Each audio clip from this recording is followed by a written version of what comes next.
Le secrétaire général de l'organisation non gouvernementale Force royale pour la paix et la réconciliation en Afrique démocratique, FORAD, a conduit une délégation des rois et têtes couronnées de la FORAD à la rencontre du nouvel ambassadeur du Niger près le Bénin. Si nous disons non, ça va leur permettre d'avoir des marges de manœuvre pour que les interlocuteurs sachent que ce qui arrive, ça ne vient pas d'eux, mais de leur population. C'est un bon échappatoire si les peuples sont conscients que la souveraineté et l'indépendance réelle viendront d'eux. Un seul individu en face d'un colonisateur, c'est souvent difficile de s'en sortir. C'est souvent difficile de s'en sortir. Ce mercredi 9 avril 2025, cette délégation de la FORAD a tenu prier pour le général Tiani et son peuple. Aussi, plusieurs sujets d'une importance capitale ont été abordés, dont rencontrer le général Tiani et soutenir les pays du Sahel dans leur élan de sortir l'Afrique de l'ornière. L'ambassadeur se réjouit de cette démarche et prend l'engagement que toute demande serait satisfaite. Nous ferons tout le nécessaire pour que ça soit fait. Nous sommes témoins aujourd'hui de tout ce que vous êtes en train de faire. C'est pour l'unification non seulement de nos deux peuples, mais de l'Afrique en général. Et ça, il n'y a pas meilleur que ça pour nos dirigeants aussi.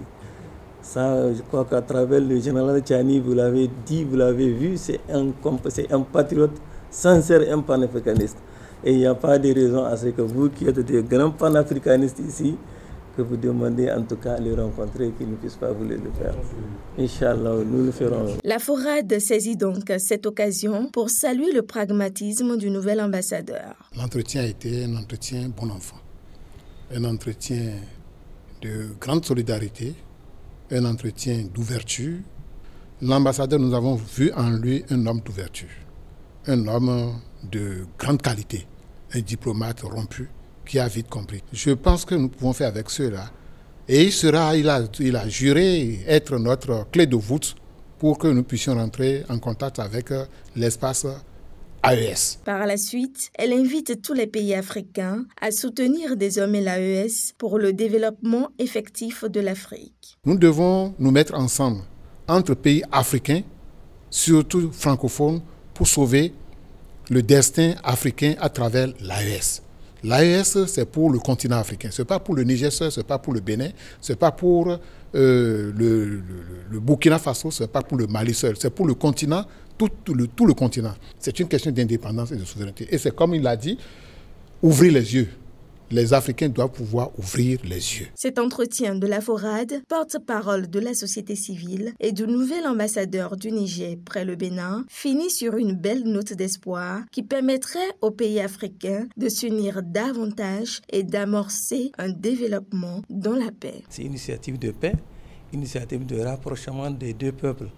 Certes, nous avons eu des difficultés à un certain moment, mais nous avons trouvé en FORAD une institution qui est là, qui n'a que d'autre but que de rapprocher les deux peuples et la compréhension entre les deux peuples. Donc vraiment, nous remercions cette initiative.